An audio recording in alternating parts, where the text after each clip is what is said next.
પોલીસની લોકરક્ષકની જે પરીક્ષા લેવાઈ સરકારને કોન્સ્ટેબલ લેવા છે પણ પરીક્ષામાં કક્કાના પ્રશ્નોએ સાચા પૂછી નથી શકાતા. છેલ્લા 10 વર્ષથી ગુજરાતમાં સરકારી નોકરીની વ્યવસ્થા જે રીતે ચાલી રહી છે 2018માં લોકરક્ષકનું LRDનું જે પહેલું પેપર ફૂટ્યું ત્યારથી લઈને અત્યાર સુધી છોકરાઓના કિસ્મત ફૂટેલા છે. વચ્ચે એવું લાગે કે માંડ વ્યવસ્થા સુધરી રહી છે અને ત્યાં પાછા એવા સમાચાર આવે કે વ્યવસ્થા એ રીતે સુધરી રહી છે કે વ્યવસ્થા જડ બની ગઈ છે. એ સવાલોને ગણકારતી જ નથી કે એને જવાબ આપવા પડે. આ વિષય પર એમણે એક પ્રશ્નપત્ર લીધેલું છે, એક્ઝામ પેપર લીધી અને એ પેપરમાં ખોટા પ્રશ્ન, સિલેબસ સિવાયના પ્રશ્ન પૂછ્યા છે. 10 માર્કનો સવાલ છે. આ આરોપો જ્યારે લાગી રહ્યા છે, ફાઇનલ આન્સર કી આવી ગઈ છે, માર્ક્સ જાહેર કરી દીધા છે, થોડા સમયમાં મેરિટ આવી જવાનું છે, ત્યારે જે લોકો રજૂઆત કરી રહ્યા છે એ લોકો જ્યારે મળવા માટે જાય છે ત્યારે પોલીસ ભરતી બોર્ડના અધ્યક્ષ એમને મળતા જ નથી. ઉપરથી એમના કહેવા પ્રમાણે એવો જવાબ મળે છે ત્યાંથી કે મુખ્યમંત્રીને લઈને આવશો ને તોય બોર્ડના અધ્યક્ષ તો તમને નહીં મળે. એ ગૃહ સચિવને મળે છે, અલગ જવાબ મળે છે, બીજા IPSને મળે છે, અલગ જવાબ મળે છે. એ પ્રકારનું વર્તન એમની સાથે થાય છે કે સામાન્ય માણસને વિચાર આવે કે અંગ્રેજો અને અત્યારના અધિકારીઓની એમના સ્કિન કલરમાં ફેરફાર આવ્યો કે પેલા ગોરા હતા અને આ ગૌવર્ણા છે. એટીટ્યુડમાં ક્યાં કોઈ ફરક આવ્યો?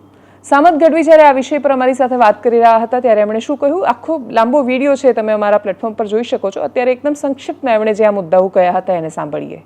તો કે લોકરક્ષકની કેડરની જે પરીક્ષા હતી એમાં અત્યાર સુધી એવું થતું હતું કે માની લો કે 100 માર્ક્સનું પેપર હોય, 7000 લોકોની ભરતી કરવાની હોય, તો જે કેટેગરી વાઇઝ ટોપ ઉપરથી 1 નંબરથી ચાલુ થાય, જેટલા લેવાના હોય એ પ્રમાણે અટકી જાય મેરિટ. તો પેપર ઘણી વખતે સહેલું હોય તો મેરિટ ઉપર જાય. મતલબ કે એવું બી થાય કે 100 માંથી તમારે 91 માર્ક્સ આવ્યા છે છતાં તમને નોકરી ન મળે, કેમ કે એના કરતાં સારા માર્ક્સ આવ્યા છે, એમાં લોકોને વાંધો નથી. ઘણી વખતે એવું થાય કે 100 માંથી માની લો કે તમારે 22 કે 25 માર્ક્સ આવ્યા છે છતાં તમને નોકરી મળી જાય, કેમ કે એનાથી વધારે માર્ક્સવાળા નથી. હવે એમાં સરકારે એક એવો નિયમ મૂક્યો કે હવે કોઈ પણ ભરતીમાં તમારે પાસ થવું હોય તો 40% મિનિમમ 40% તમારે લાવવાના. હસમુખભાઈ પટેલ અધ્યક્ષ હતા, તલાટીની ભરતી બહાર પડી, 4000 જગ્યાઓ ભરવાની હતી. એ 4000 જગ્યામાં એમને 40%નો ક્રાઇટેરિયા મૂક્યો. 100 માર્ક્સનું પેપર, જનરલ પેપર છોકરાઓએ આપ્યું. રિઝલ્ટ એવું આવ્યું કે 40 માર્ક્સમાં જેટલી જગ્યાઓ ભરવાની હતી ને જગ્યા ના ભરાણી. ભરતી બોર્ડની ઓફિસે ગયા, ત્યાંથી કહ્યું DG ઓફિસે જાઓ, DG ઓફિસે કહ્યું પાછા બોર્ડની ઓફિસે જાઓ, બોર્ડવાળા કે પાછા DG એ જાઓ, પછી ફાઇનલી એવું કહ્યું કે હોમમાં જાઓ. એટલે હું હોમમાં ગયો. એટલે એમને કીધું તમે ભરતી બોર્ડના અધ્યક્ષને મળજો. એટલે મેં એવું આવીને પાછું કીધું, મેં કીધું હોમમાંથી એવું કીધું છે કે તમે અધ્યક્ષને મળજો. તો કે મુખ્યમંત્રીને લઈને આવશો ને તો અધ્યક્ષ નહીં મળે. એમને એવું કીધું કે IPS નિપુર્ણા કરીને છે ને એમને એવું કીધું કે ભાઈ હસમુખભાઈના વિડીયો છે ને એ એના પ્લેટફોર્મ ઉપર મૂકેલા છે, એને તમારે માન્ય નહીં ગણવાના. એ અંગત મત છે, એમનો અધિકારિક નહીં. એટલે મેં એવું કીધું કે ઓકે ડન. કોઈ આલિમાવલી માણસે કીધેલું છે? એ હસમુખ પટેલ છે ને એ ભરતી બોર્ડના અધ્યક્ષ છે, એને પ્લેટફોર્મ ઉપર કીધું છે, એમનું મોઢું દેખાય છે અને એ એવું બાહેધરીપૂર્વક કહે છે કે નોટિફિકેશનમાં લખ્યું છે એ પ્રમાણે ફકરા ઉપરથી જવાબ લખવાના છે. મને પીડા એ વાતની છે કે તમે આ ભરતી શું લેવા કરો છો કે લોકોને સારા કર્મચારી મળે તો લોકોને સુવિધાઓ મળે. હવે એ ભરતી તમે પૂરી કરતા નથી, આ લોકોને રોજગાર મળતો નથી, લોકોને સુવિધા મળતી નથી, અને તમે કહો છો કે નેક્સ્ટ ભરતી. હવે માની લો કે આ ભરતી 3 કે 5 વર્ષે થાય, આનું કંઈ નક્કી તો નથી જ, આ તો આપણે આશા રાખીએ 3-5 વર્ષે થશે. જેની ઉંમર આ ભરતીમાં છેલ્લી હોય, છેલ્લી તક હોય, એ માણસને શું કરવાનું?